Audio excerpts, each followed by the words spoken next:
Hola, hola querida familia, reciban un cordial saludo. Gracias por estar aquí nuevamente con nosotros en esta serie de programas que venimos desarrollando para la prevención del suicidio de los jóvenes y hoy con un enfoque muy especial que es el estado depresivo de los jóvenes y también este aspecto dentro de las escuelas. Bueno, nos encontramos aquí con Noemí Paimal, fundadora de Pedagogía 3000 y antropóloga que también lleva gran parte de su vida dedicándolo a la parte de la pedagogía, una pedagogía más humana, una pedagogía que contribuya en una educación más alegre y feliz para los chicos. Y nos encontramos con José Luis Ravisol. Él cuenta con 35 años como docente, licenciado en Geografía e Historia.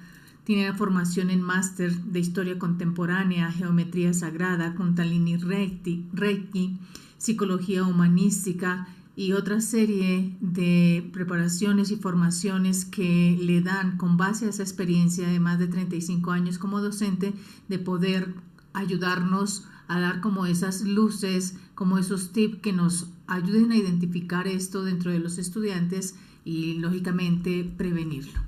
Bienvenidos, bienvenida Noemí, bienvenido José Luis. Muchas gracias. Muchas gracias y gracias a ti, Marta, por este espacio tan importante. Gracias. Bueno, ¿por dónde empezamos, Noemí, José Luis? A ver, ¿qué aspecto podríamos nosotros abordar en este momento para abrir el tema? Adelante. Mm. Sí, voy a empezar con algunas preguntas.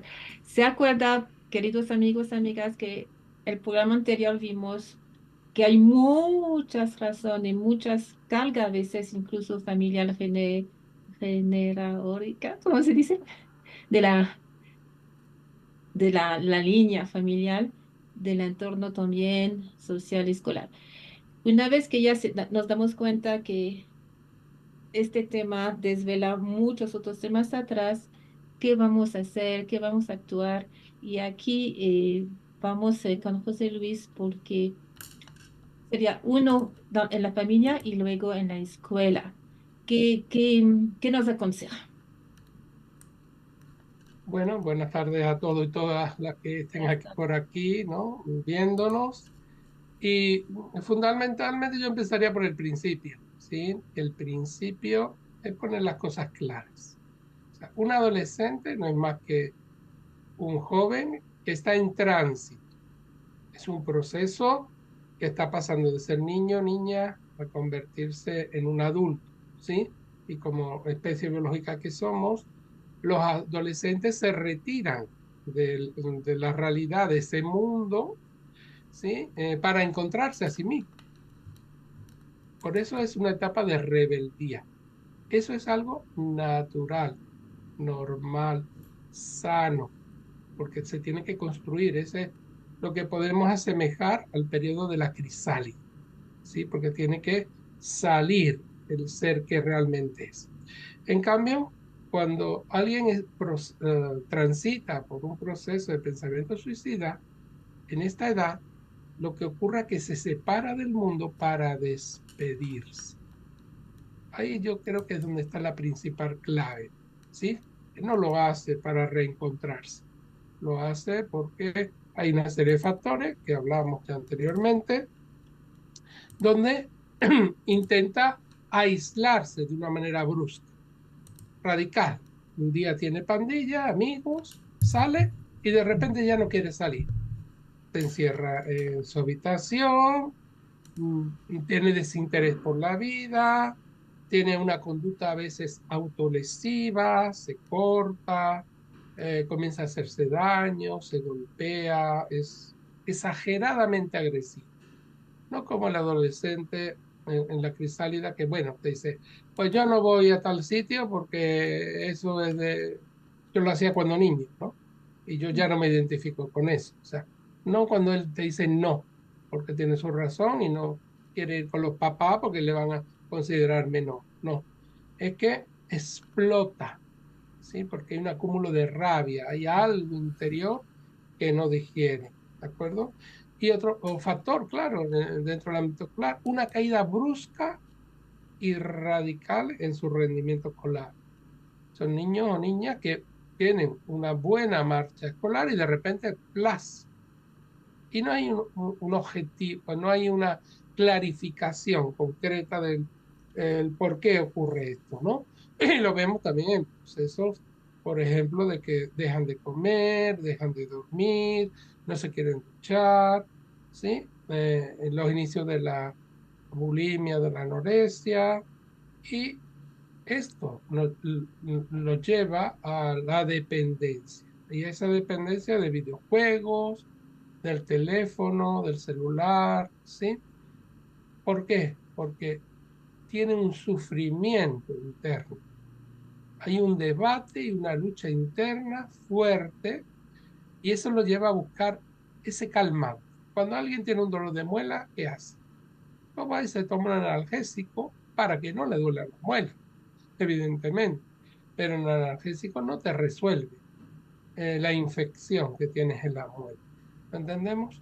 Entonces, esas adicciones que hoy en día cada vez son mayores en los jóvenes, los adolescentes, que le llevan a ese proceso de infección, que es la depresión, en ese momento como paralelismo, hay algo interno que no puede digerir, no tiene las herramientas, no tiene la manera, él rechaza a veces la autoridad, ¿sí?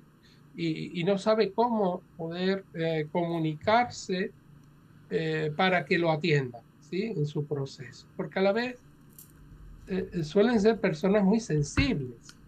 Donde cualquier cosa que le digamos, hay que tener mucho cuidado porque la piel es muy fina y puede interpretarlo como que te intrometes en su vida, porque la situación es, se está dando un movimiento de adolescente, ¿sí? Se está produciendo un proceso de cambio físico, hormonal, incluso en estatura, en edad, en peso, muchos factores, y a la vez algo en él que no se encuentra en equilibrio o se encuentra con unas emociones que son muy fuertes, lo altera, no tiene ese punto de equilibrio, ¿sí?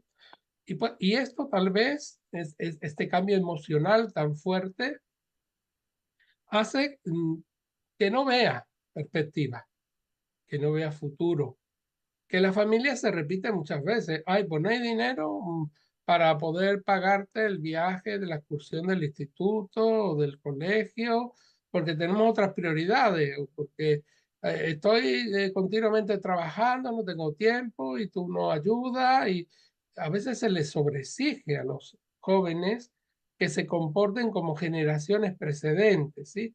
Ay, es que mi mamá, poniéndome en el rol del padre, ¿no? De la madre, pues mi mamá trabajaba tantas horas y yo me tenía que hacer cargo de mis hermanos. Bueno, pero estamos en una época diferente. Ahora eh, no tenemos o no debería, ¿sí?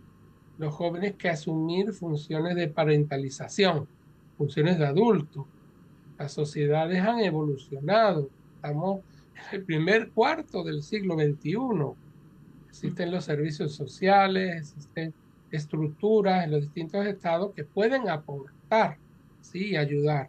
Y aparte de lo que es puramente estatal, pues existen muchas organizaciones, existen ONGs, asociaciones, comunidades que apoyan, ¿sí? En determinadas necesidades.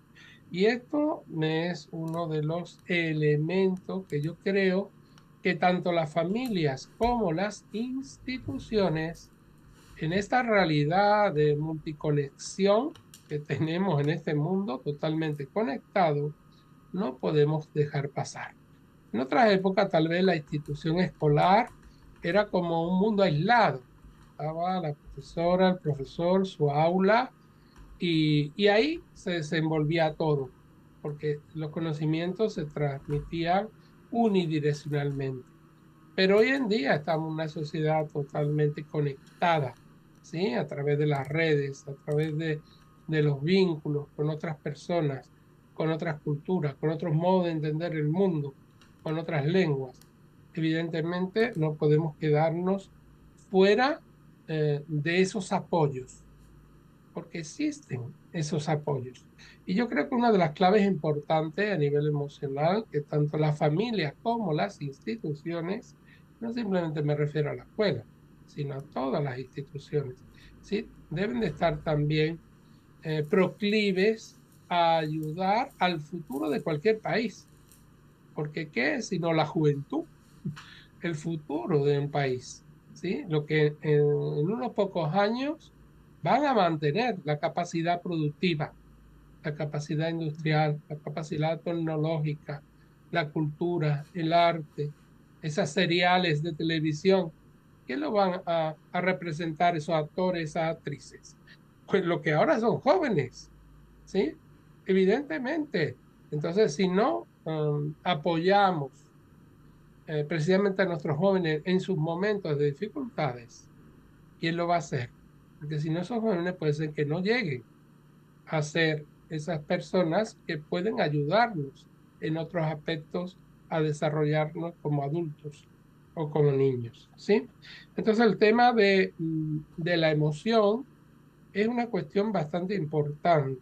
¿Por qué? Porque los padres y los profesores o profesoras tendríamos que mostrar una empatía o una agudeza especial en diferenciar cuando hay unos cambios de extremos, ¿sí? De euforia a tristeza.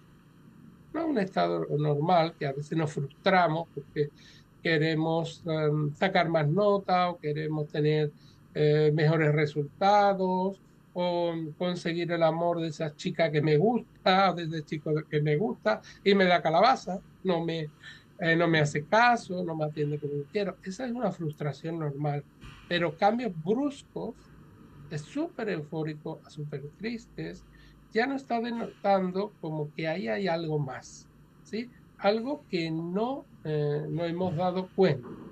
Porque evidentemente una clase, como yo decía en el anterior encuentro, no solamente son los 30 los 20 los 15 los 45 personas que están allí atendiendo por ese profesor o esa profesora de lengua, de literatura, de matemática, de ciencia, de lo que sea, ¿no?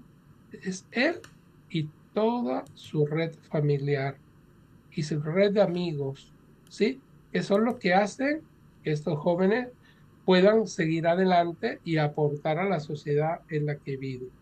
Por lo tanto, hoy en día nos encontramos con demasiadas trivialidades, ¿sí? Ay, estoy depre. La gente se ríe como si fuera un chiste, ¿sí? Como si eso no tuviera importancia, ¿de acuerdo? Entonces hay que mostrar mucha atención cuando alguien entra en estas situaciones que hacen bromas sobre la muerte, o incluso te expresa, "Oh, yo no tenía que haber nacido porque mis padres se pelean continuamente, me echan la culpa a mí. eh, y cuando se lo toman personalmente es que algo de esa herida, de ese sufrimiento, se está abonando dentro de esta persona que está en ese proceso. Y ahí tenemos que tener una mirada muy aguda, ¿sí? Para darnos cuenta que está ocurriendo algo.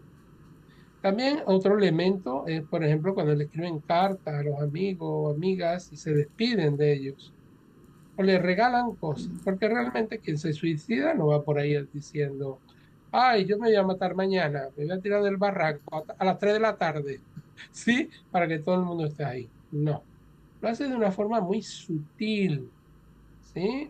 Casi como que no se da cuenta los demás de sus intenciones, pero va dejando un rastro. ¿Por qué? Porque esa colección de minerales que él siempre ha estado coleccionando, que es su valor más preciado, se lo da a ese amigo. Eh, eso que le regalaron, que para él es súper importante, ese guante de béisbol, esa pelota, ese regalo, se lo da a otro. Es como si ya empezara ese proceso de desprendimiento. Y son detalles que hay que tenerlo en cuenta, ¿sí? Por ejemplo, los estados de ansiedad y los movimientos corporales. Cuando en una clase se observa como un alumno tiene ese tic de movimiento, por ejemplo, de las piernas, de los pies, en las manos, no es que tenga un Alzheimer prematuro, que tiene unos niveles de cortisol, de noradrenalina y de adrenalina muy altos. No lo expresa con sus palabras, simplemente que se rebosa en su cuerpo, ¿sí? Y no es el proceso de la testosterona, ¿sí? Donde va a evolucionar como, no. Es un conflicto interno que el cuerpo lo siente como desbordante. Y ahí son pistas, ¿sí? Que para el tutor o la tutora, los maestros, las maestras, nos va haciendo hincapié, uy, aquí tengo que ver qué está ocurriendo, porque esto ya me está dando pista de algo que puede detonar en una depresión o incluso en pensamientos suicidas, ¿sí? Y entonces, ¿cómo debe de actuar un docente, una docente en estos casos? Primero, nunca ir directamente. ¿Cómo te encuentras? ¿Qué te pasa? Porque ya lo decíamos, es como tocar esa piel sensible que se puede sentir, eh, que se mete dentro de la coraza del carácter, ¿verdad?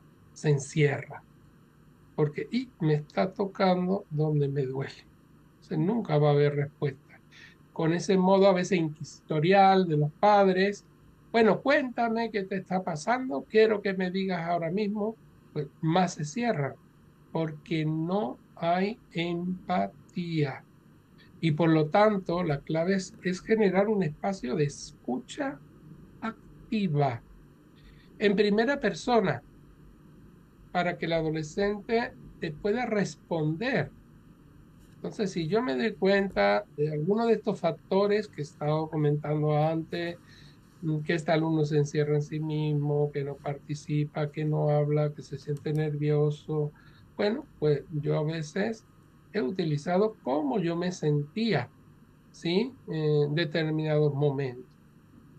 Por ejemplo, pues yo también he pasado un proceso de duelo, cuando se murió mi papá, me dio un dolor de estómago, estaba muy triste, a veces pues nos encontramos que la vida no es lineal, y ellos pues, también, por esa empatía, al expresar mi dolor, pueden sentirse en la libertad de la vulnerabilidad de expresar el suyo.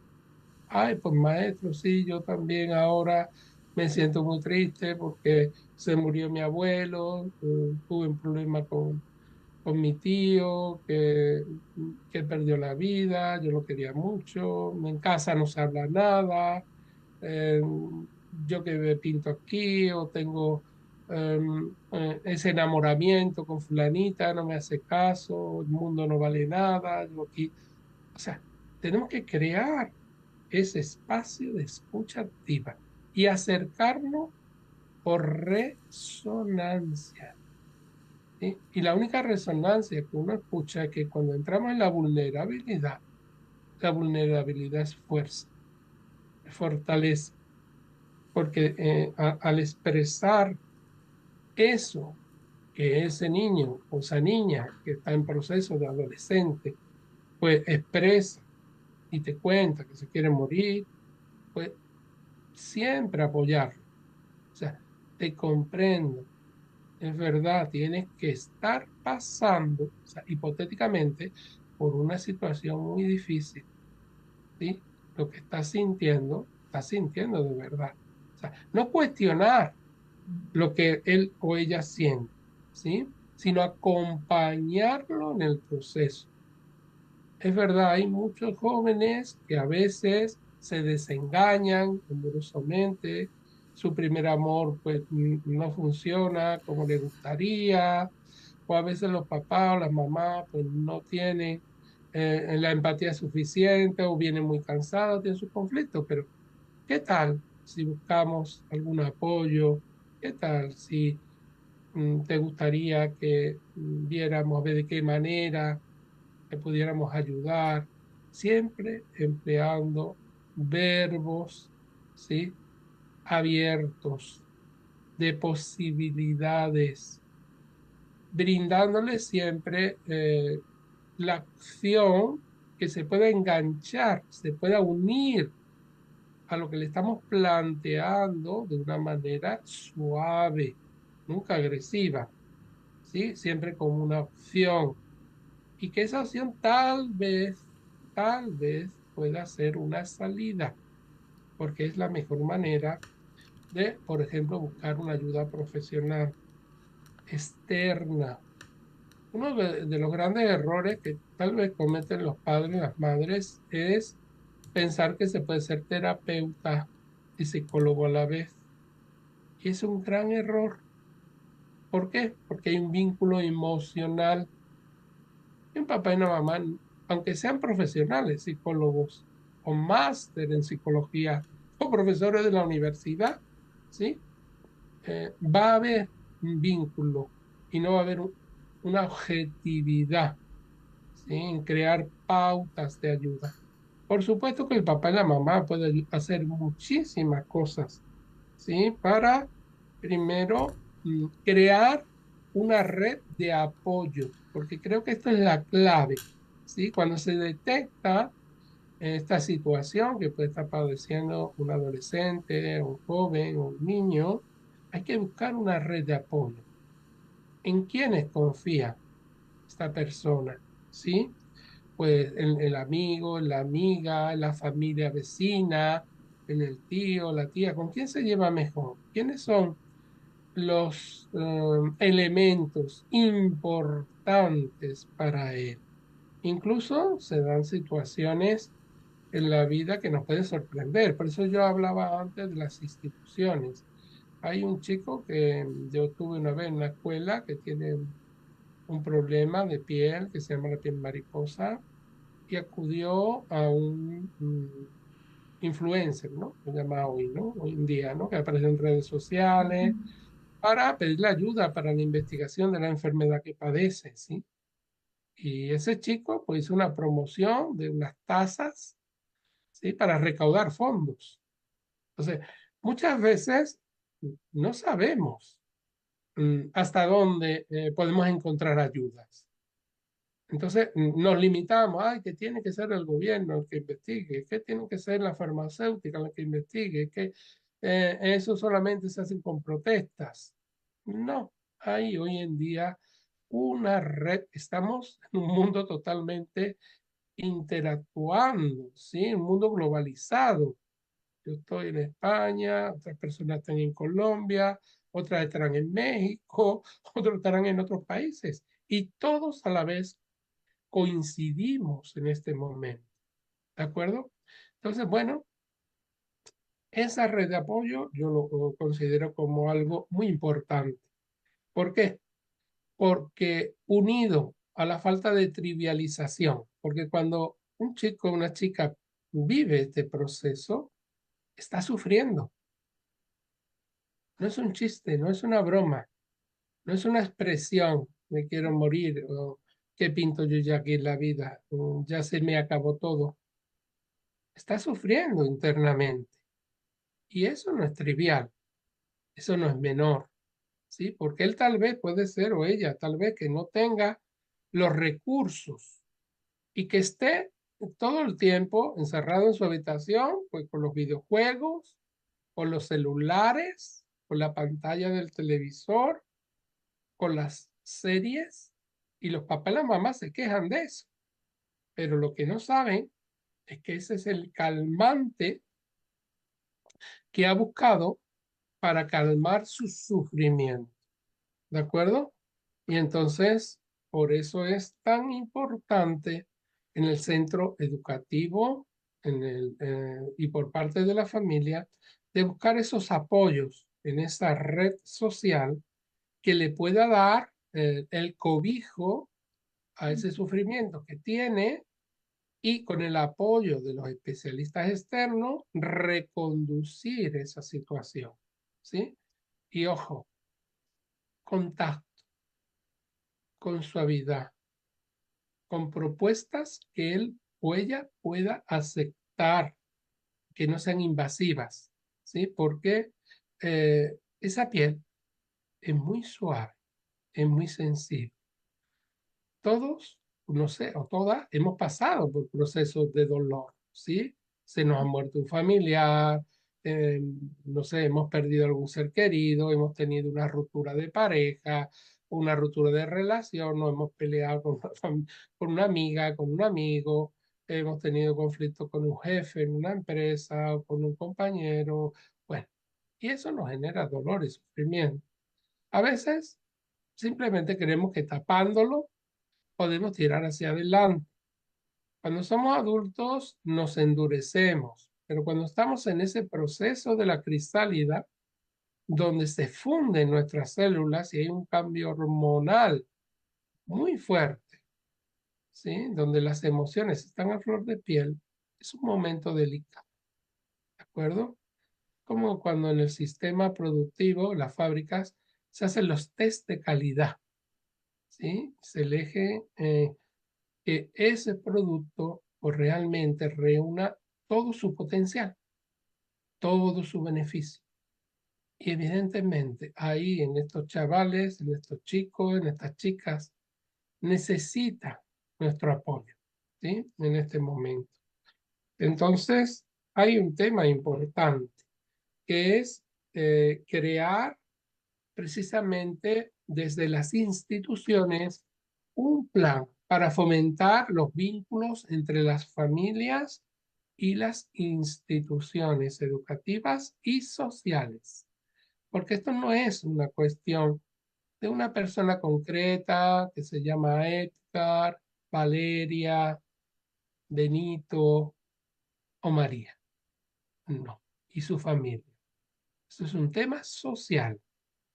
Es un tema donde la salud prima por encima de todo. Y todos sabemos que la salud es un derecho humano, ¿sí? ¿Y quién está exento un día de no tomarse un constipado, de no padecer una enfermedad? ¿Quién está libre? ¿Sí? Entonces, creo que desde ese enfoque hay que intentar saber que las escuelas, la familia, los amigos, tienen que crear esa red de apoyo cuando ese joven está denotando por sus comportamientos, que es la manera con la cual podemos darnos cuenta que está sucediendo algo y se siente desbordado, no tiene la capacidad en ese momento, ¿sí? De buscar una salida, de buscar una solución. Y por lo tanto, la salud de él es responsabilidad también de la familia, de la sociedad y de las instituciones. Yo creo que va mucho más allá, ¿sí? Del simple problema individual o familiar, que a veces la familia intenta, bueno, pues esto no es importante, se te va a pasar, porque esto es la rebeldía de la adolescencia, esto es un momento que, bueno, No es para eh, tanto, para tanto, entonces en esa mi época no era minimización así, es ¿qué el gran pasa? reto que O tiene sea, que se les superar. critica, o sea, se le va, es una comunicación violenta en realidad, se le va directamente al revés. Ahora, digamos que yo soy papá o mamá ahora viendo el programa, tú dijiste, bueno, empezar de la escucha empática. ¿Nos puede dar un poquito más de tips cómo abordar sin ofender, sin criticar, sin atacar? Es que tú siempre haces eso, como nos falta a veces herramientas. Empezamos con los padres y después vamos a la escuela, porque efectivamente hay los dos ámbitos. Claro, pero yo creo que los dos ámbitos tienen que ir en paralelo, ¿sí? Ajá. ¿Por qué? Porque a veces el mundo de la familia está muy marcado por el mundo laboral y por la disposición de tiempos, ¿no? Entonces, sabemos también que crear un vínculo fuerte entre las familias y las instituciones y que las instituciones consideren que la familia es lo principal de su labor, Ujú. porque que me digan, si los papás no llevan a sus hijos a los centros educativos, el centro educativo no funciona, no tiene razón de ser. Y a veces se presentan como enfrentados, ¿sí? Incluso los papás o las mamás dicen, bueno, yo voy simplemente a interesarme por las notas. Ha llegado la evaluación, me van a dar resultados, aprobado, ha reprobado, cómo va, cuál es el comportamiento. Cuando me llaman de la escuela me alarmo, porque van a decir algo malo de mi hijo, ¿sí o no? Entonces yo creo que la institución tiene que cambiar su enfoque, debe de implicar a la familia. Igual que tenemos el Día del Árbol, el Día del Medio Ambiente, el Día del, no sé, del Año Nuevo, el regalo de la Navidad, pues tiene que haber días donde la familia participe dentro de las escuelas, ¿sí? O sea, y los conflictos familiares tienen que tener una voz dentro de las escuelas. Sí, esa experiencia, por ejemplo, que se lleva a cabo en el CUDEC, en México, ¿sí? Donde se le da voz a los problemas de las madres, de los padres, se trabaja con ellos a nivel sistémico porque se le está dando la posibilidad de que sus hijos se liberen de esas cargas, ¿sí? Hay como ese mediador, a veces los conflictos judiciales o familiares, cuando van a separaciones, hay como un mediador, ¿verdad? Alguien que intenta ser objetivo entre las dos partes y buscar ese equilibrio para que puedan llegarse a un proceso amistoso. Bueno, pues yo creo que aquí, dentro de la institución, se debería de crear unos recursos a nivel de horarios, donde se tendría que plantear, por ejemplo, en la asignatura de tutoría, ¿no? La clase de tutoría, ¿sí? Por la educación emocional, que sería como una asignatura o incluso transversalmente. Yo lo he hecho en muchos años, en muchos centros diferentes. Mi aula de tutoría trabaja con todo ello, la educación emocional. Y los padres también pueden apoyar en esto. Yo el otro día estaba hablando con un aficio, ¿sí? Y tenía dos niñas pequeñas y le recomendaba una colección de cuentos para niños sobre educación emocional. Y, y ella simplemente se lo planteaba como madre, ¿no? Como madre que quiere lo mejor para sus hijas. Entonces yo le decía, mira, pues esos cuentos son muy cortitos, son muy instructivos porque el título es que sientes, ¿sí? Y ahí te plantea, por ejemplo, el abecedario, que son 29 cuentos, porque son todas las letras del alfabeto del español. Entonces te plantea la A, la antipatía. Y cuando alguien es antipático, ¿cuál es la solución? Pues la simpatía. Y a través de ese cuento, con unos personajes que yo lo trabajaba en clase, los dibujábamos los niños, pues luego le hacía reflexionar a ellos y redactamos, a ver, ¿cuándo yo he sido antipático con alguien? ¿Sí? Y posicionarse ahí, ¿no? Y cuándo yo he sido simpático. O sea, irnos a nuestra realidad, a sentir que las emociones son algo de nuestra vida, ¿sí? Y cuando yo me sentía antipático, seguramente tendría alguna razón, ¿verdad? Porque uno no es antipático porque sí, algo detrás le mueve. Ay, es que fulanito o menganita, pues me hizo tal trastada o le contó algo mío para que se enfadara al otro o me dijera, claro. Entonces, eh, ir aprendiendo el abecedario emocional es formar personas para la vida, porque la vida no vamos a encontrar situaciones donde la emoción va a fluir. Y yo no quiero ser antipático con nadie, pero a veces me siento obligado a ser antipático si viene alguien que me quiere invadir o me quiere tratar mal y yo tengo que poner límites. O sea, las emociones son un acto de amor, ¿sí? Y nos ayudan a la vida. Entonces, a través de cuentos en la familia se puede trabajar esto, el ratito, ¿sí? Que la mamá o el papá se pueda sentar con ellos y en vez de estar, pues no sé, haciendo otra actividad, vamos a leer, vamos a dibujar, ¿sí? Vamos a dibujar esas emociones, vamos a hacer canciones, vamos a hacer juegos. O sea, hay mucho de inteligencia emocional. Ese vínculo entre los padres, las madres y sus hijos va a ayudar para cuando llegue esa etapa de la pubertad tan complicada donde ellos se van a querer retirar de la tutela del papá o la mamá. Pero como ya ellos han trabajado esas emociones, pueden reconocer que están en ese proceso.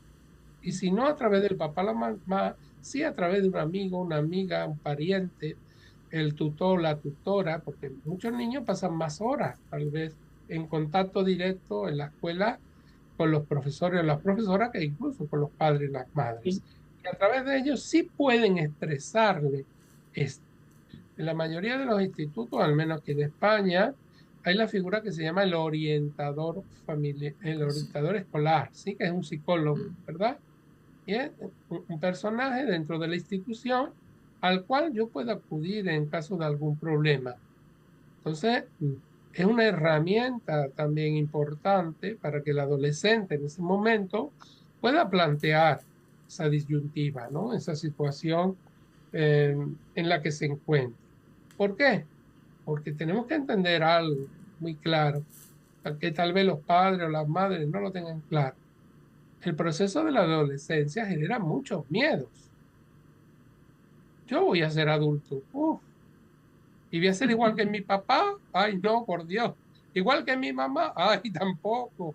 Eh, quiero ser como ese Superman de la película, ¿sí? Quiero ser como ese actor famoso, como ese cantante millonario, como el Ronaldo que gana millones, simplemente le meto patada a un balón, ¿sí? Porque siempre buscamos la simplicidad y la mejor opción, pero luego la realidad cotidiana no nos trae eso, ¿sí? Y ahí es donde hay que jugar con la parte de la frustración natural. Y yo me acuerdo, por ejemplo, cuando mis hijos tenían un poco menos de esta edad, de la adolescencia, y jugaban a ese chantaje que a veces los niños de padres separados pues hacen, ¿verdad? Sacarle a uno, sacarle al otro. Entonces yo Ujú. les decía, hijos, ustedes me habéis elegido como padre y yo te puedo comprar esto, ¿sí? Pero no puedo comprarte lo otro porque primero no me puedo hacer ese esfuerzo económico, no tengo esa cantidad de dinero y yo quiero lo mejor para ustedes. Entonces, quiero que me comprendan a mí también que yo esto, por amor a ustedes, tampoco puedo yo embarcarme en un préstamo, en una hipoteca bancaria, ¿sí? Porque me demandas algo que no es de primera necesidad.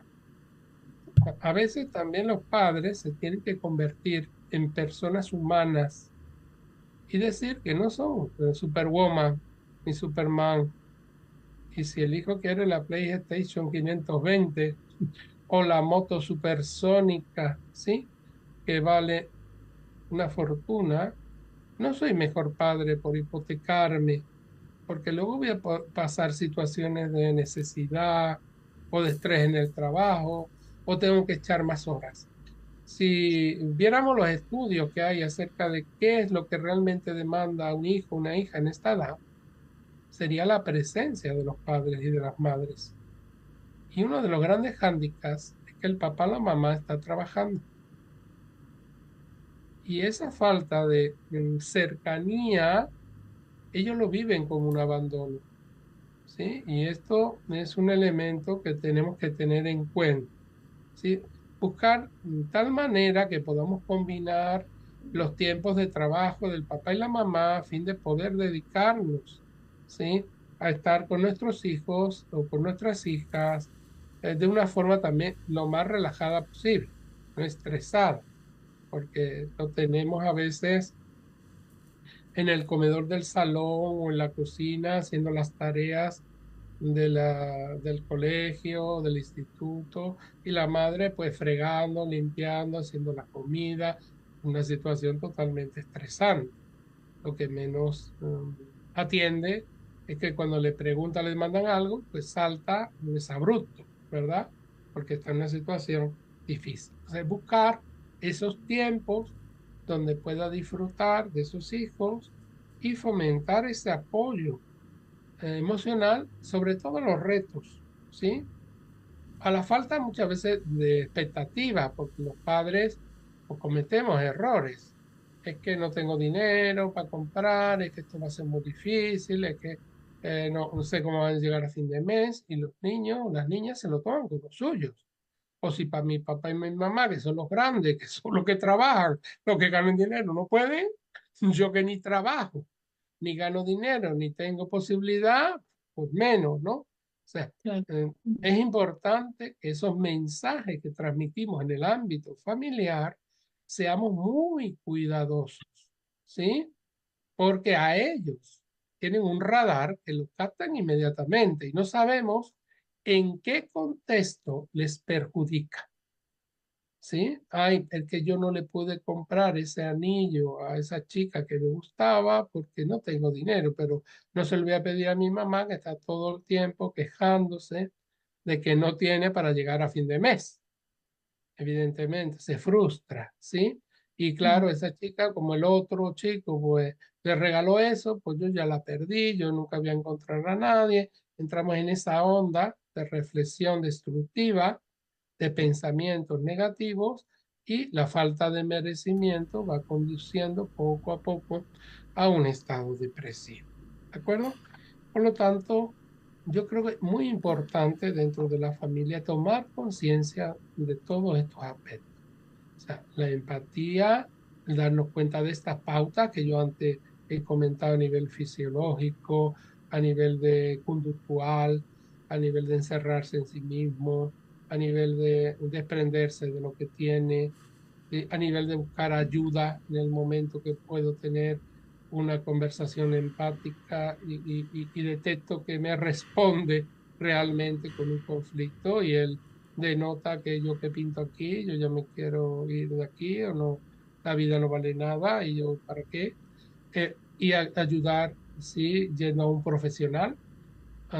En algunos países existe lo que se llama el teléfono de la esperanza, ¿sí? Que es una ONG que ayuda mucho en el tema del suicidio. Tienen profesionales formados, yo he hecho formación con ellos hace años y empezó en el año 75 aquí en España y está ya en muchos países. Pues lo mismo tiene que haber ONGs o organizaciones o en el servicio de salud del país donde se encuentra apoyo a jóvenes que están en este proceso de suicidio, ¿sí? Sí, Entonces, acudir a esas instituciones es fundamental por parte de la familia. Ay, es que no tengo dinero para pagar un psicólogo. Bueno, vamos a buscar en esa red social. Por eso yo decía mucho, insisto, ¿no? En buscar esas conexiones.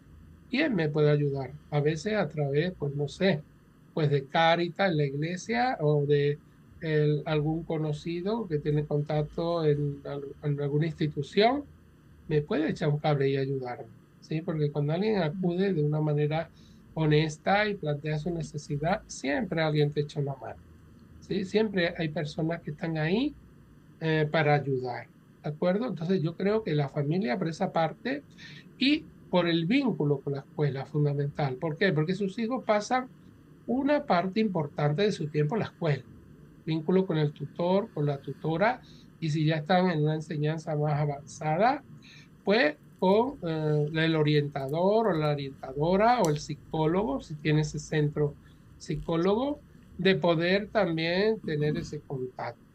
Y por parte de los tutores o de la institución educativa, bueno, pues entender que también los alumnos y las alumnas pues pasan por procesos de duelo. Y eso es muy importante.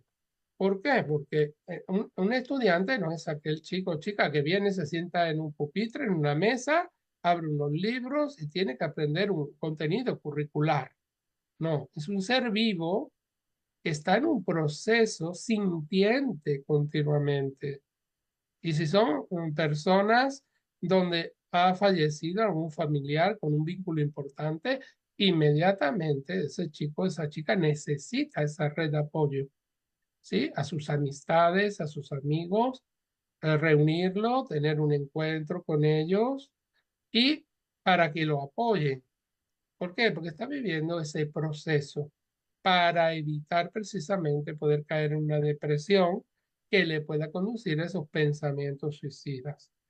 La fidelidad a su sistema es fundamental en estos menores, ¿sí? Repetir procesos de personas que ya se han suicidado en la familia, ¿de acuerdo? Por parte del profesorado, se tiene que tener esto en cuenta y buscar actividades que lo asocien, que lo animen hacia la vida en aquellos ámbitos o actitudes que él demuestre que tiene un vínculo con la vida. Pues el deporte, pues fomentar que participe en actividades deportivas.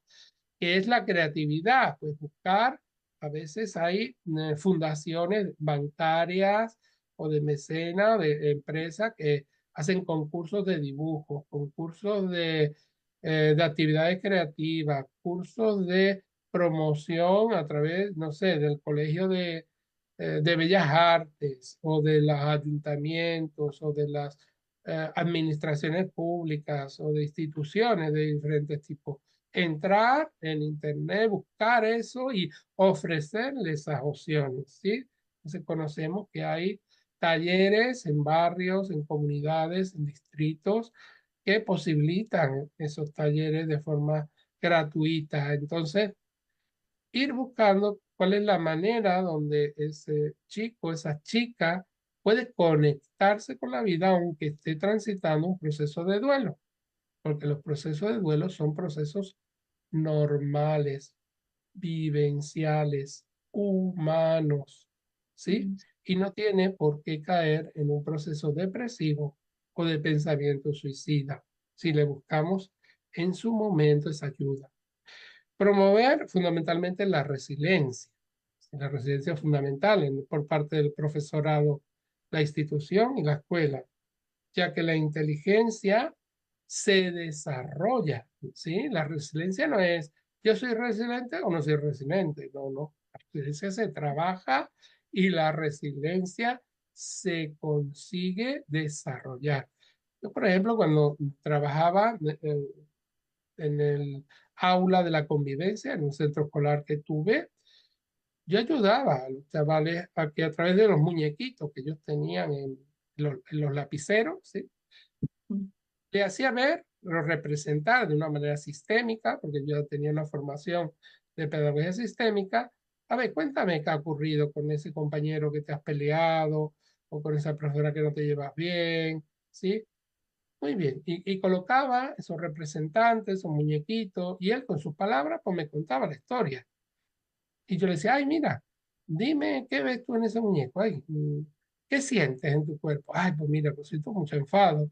¿Por qué? Ay, porque mira, ese es una persona que es muy falso, porque cuenta y charla de los demás por detrás. Y, ay, ¿a ti cómo te hace sentir eso?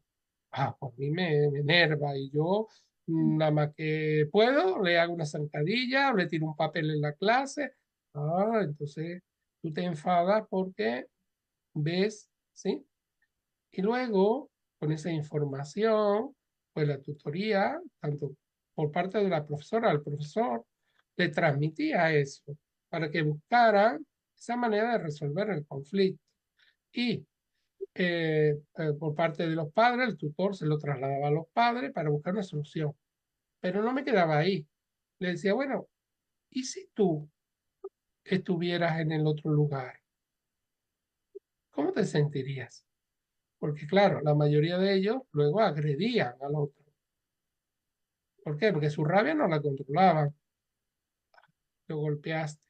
¿Y tú cómo te sentirías si alguien te golpeara? Ay, es que a mí no me han golpeado. Sí, pero imagínate ahora que tú estás ahí y de repente, pum. ¿Qué sientes? Ah, pues a mí me dolería. ¿Y te sentirías triste o alegre o contento? Entonces, es otra manera de poner en posición, ¿sí? De ser resiliente, que también todos mis actos tienen consecuencias. Y desde ahí yo también puedo comprender que el otro también se sienta dolorido, lastimado, humillado, vejado, porque yo le he expresado un insulto, por ejemplo, ¿sí? Porque tal vez lo que yo le digo al otro a mí no me afecta, pero ¿y qué tal si yo por llevar gafas me dicen capitán de los piojos, ¿no? No sé, cosa que se decían los niños. O cualquier otro tipo de insulto que a mí sí me duela, sí me hiera, ¿no? Entonces, yo creo que por parte de la institución educativa debería ser obligatorio esa enseñanza del lenguaje emocional y trabajar dentro del área de lengua, en las redacciones, en los textos, en cualquier día del año, el día de la paz, el día de, no sé, de la literatura, la oportunidad en en la clase de tutoría, ¿sí? De mandar horario dentro del currículum para este conocimiento y trabajar de una manera inclusiva donde se habla del suicidio como una situación más, como algo que ocurre realmente, Ujú. y diferenciar muy claramente lo que son los procesos de tristeza y cómo llegan de los procesos de personas que se sienten bloqueados. Porque cuando alguien llega en esos pensamientos suicidas, que se siente bloqueado, no hay salida, no ves salida. Pero si escuchan una clase que están hablando de perdí a mi abuelo y por eso me siento triste, ¿sí? Una vez yo en una clase, creo que era de segundo de primaria, había un niño que era muy normal, no trabajaba, y de repente muy retraído. Digo, uy, aquí pasa algo. Ya, ya como que el profesorado tenemos un olfato, ¿no? Cuando ya llevamos tiempo trabajando con lo emocional en el aura. Aquí ha pasado algo y hablo con los papás, es que se murió el abuelo y entonces pues no le comentamos nada porque claro, no queríamos que sufra. Muy Ujú. bien, pero llegó el día en España de los Reyes, en otros países Papá Noel, y todo el mundo le echó regalos menos el abuelo. ¿Qué he hecho yo para que mi abuelo no me regale nada? ¿Lo entendemos? ¿Qué he hecho yo? Lo primero es ponerse en posición de víctima y creerse culpable de algo que él no había hecho. ¿Qué había hecho él? Pues que los papás, las mamás, no le habían comentado que ya nunca más iba a ver a su abuelo. Y nos culpabilizamos y nos cerramos en ese callejón y generamos comportamientos disruptivos. ¿Por qué? Porque hay algo que no comprendemos. Y cuando no comprendemos, debutamos con rabia y enfado.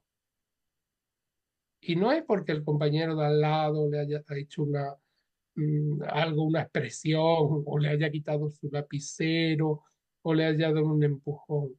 No, es que hay un conflicto interno en la persona que no tiene salida, ¿sí? Y que él desconoce esa salida, ¿de acuerdo? Entonces, es muy importante que la institución promueva la participación de estas dinámicas con la familia. Debe de haber ese conocimiento mutuo y ese apoyo y lejos de lo que yo comentaba, de ir simplemente a ver al tutor o a la tutora, simplemente por las notas. ¿Mi hijo va a aprobar o va a reprobar? Parece que es lo único que le interesa, como si los hijos fueran pues esa máquina de producción industrial que te va a decir, pues va a rendir tanto. No, Ujú. estamos en el siglo XXI, en el primer cuarto. Nuestros hijos son seres sintientes, seres que van a desarrollarse en un futuro y que van a crear una realidad pues diferente, ¿sí? En el país en el que me encuentre. Por lo tanto, otro aspecto importante dentro de la escuela, dentro de las instituciones, es detectar pues esas habilidades sociales o psicoemocionales de los alumnos. Ese ojo avisor, ese alumno tímido que le cuesta, que tiene dificultades de expresarse, integrarlo, darle un lugar, una forma. ¿Sí? Yo me acuerdo mucho de la gramática de la fantasía, ¿sí? De Gianni Rodari. Cuando yo estaba en primero de primaria, que aquí empezamos con el alfabeto, las primeras letras, evidentemente los niños cometen errores. Por ejemplo, En vez de escribir automóvil, escribe atomóvil, ¿sí?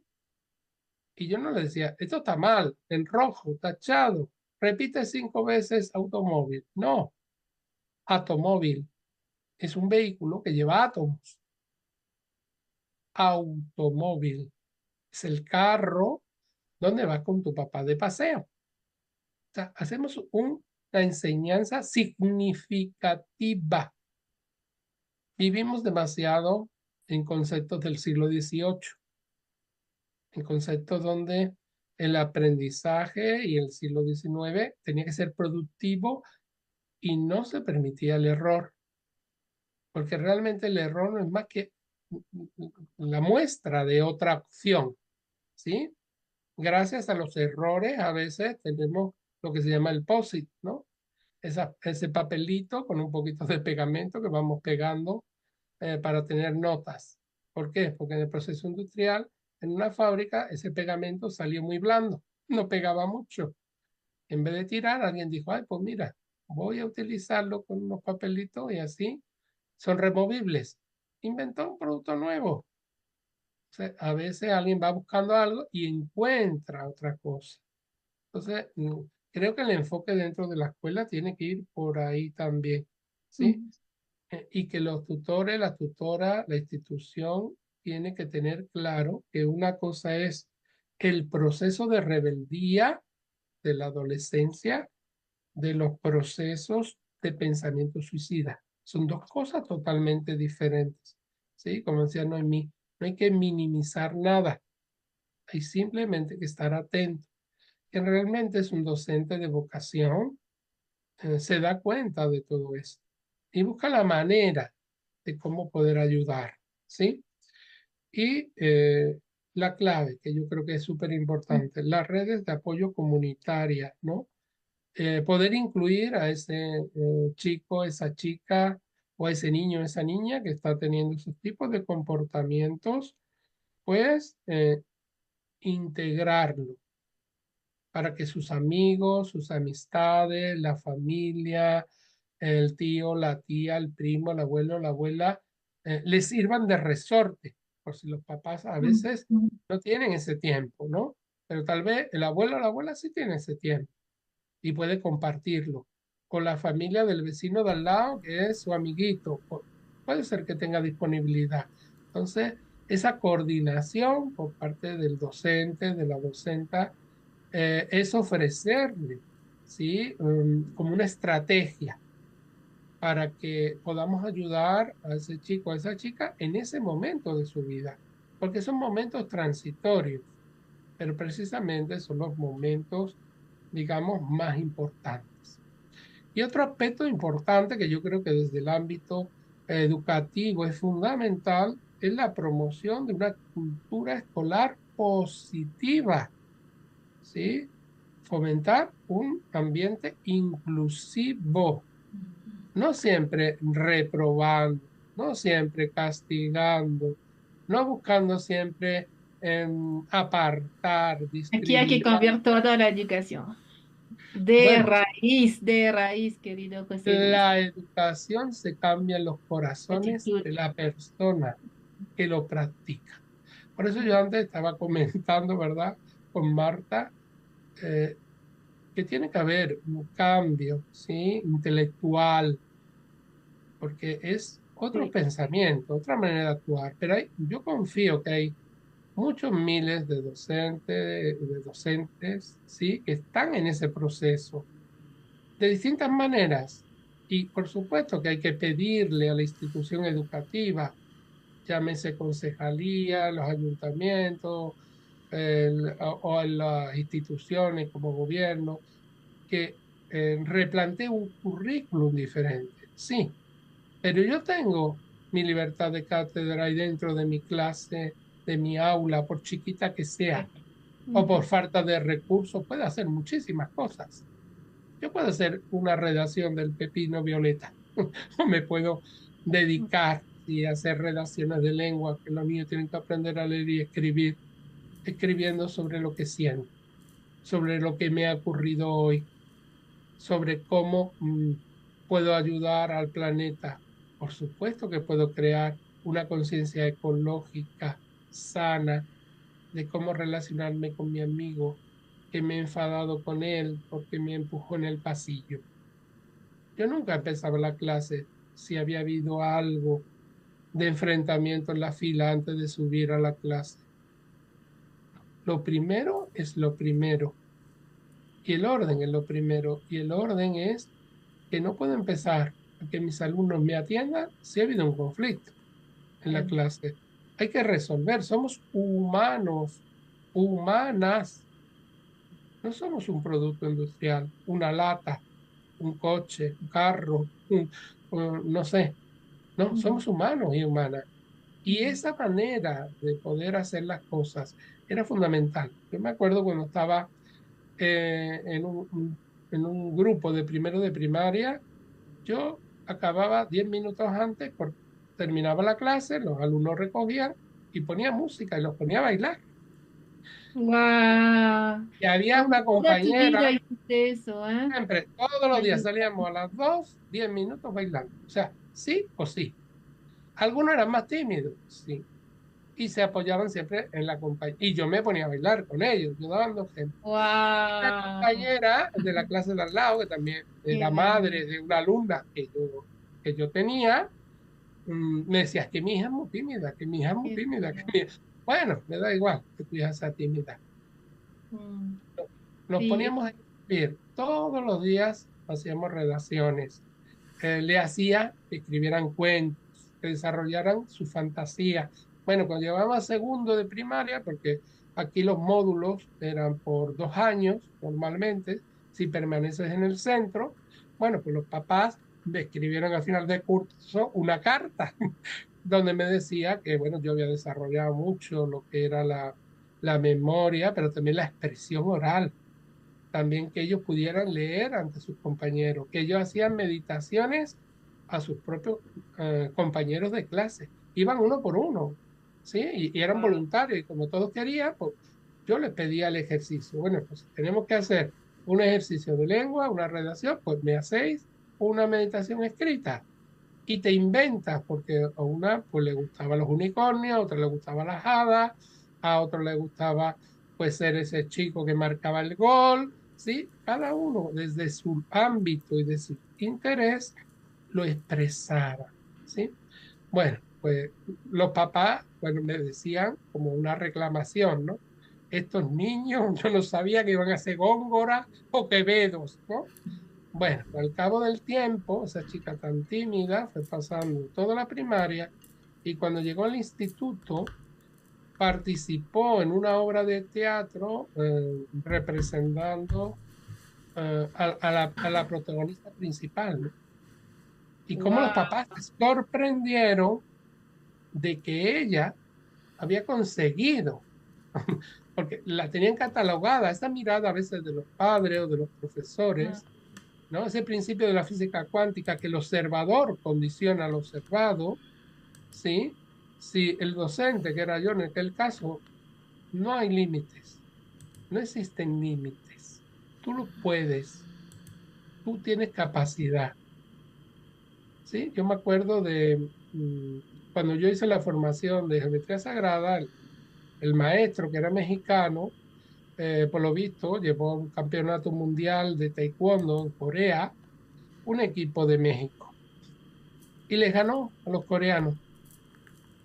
Y todo sorprendido, como que México, que no es un país de tradición, de artes marciales, puede ganar a uno de los países que es natural, ¿sí? Ese tipo de arte marcial. Y la respuesta fue muy concreta, porque nunca nadie le dijo a mis alumnos que no podían. Y yo creo que en el corazón de todos los padres, de todas las madres, incluso de todos los chicos y de todas las chicas, que están en proceso de esos pensamientos suicidas, de que no valen, de que no pueden, de que todo es dificultoso, ¿sí? ¿Y qué tal si todo eso no fuera más que un cristal con el que están mirando la realidad? ¿Y qué tal si te pones unas gafas ese cristal sea transparente. ¿Y cómo te sentirías, ¿sí? A ese chico, esa chica que está en esa situación dificultosa, si alguien simplemente se pone a tu lado y te acompaña en esa dificultad que estás teniendo? ¿Te sentirías con más fuerza de poderle contar dónde te sientes mal, dónde te sientes desanimado o desanimada, o frustrado o frustrada, o deprimido o deprimida? ¿Podrías cambiar ese pensamiento de que no hay salida porque simplemente alguien te escucha y te puede tender una mano si tú voluntariamente quieres cogerla? ¿Sí? Yo dejaría esa pregunta ahí abierta a esos chicos, esas chicas que pueden estar escuchándonos, ¿no? O esas madres o esos padres, ¿sí? Hay una técnica que se llama el focusing, que yo practico y que, bueno, está en todo el mundo, ¿verdad? Y es eso, ¿no? Es el contacto contigo mismo, se llama el felt sense, ¿no? Con la sensación sentida. ¿Qué siento? Y si yo me siento acompañado, me siento más fuerte, ¿sí? Y ese apoyo con respeto me puede llevar a un lugar diferente. Y tal vez en ese lugar diferente, cuando transite ese proceso, pues seré una persona con más fuerza para disfrutar de mi vida. Sí, eso es tu mensaje a todos que nos ven A ahora, todos. todos. Y el, eso era muy lindo. La que tú puedes, tú puedes, tú puedes. ¿Sabes que había una escuela en Argentina y sí, hubo un caso así? Ese fue el estudiante, se nos fue. Y sabía que a raíz de eso empezaron asamblea escolar solo de escucha, un lugar seguro donde tú puedes hablar, que nadie te va a juzgar. Y eso era dentro de la escuela, o sea, esa iniciativa de todo el mundo porque estaba todos bajo choque. Y después empezó a sanar y a sanar y a sanar y hubo mucho el yo también, el yo también, el yo también y una solidaridad inmensa.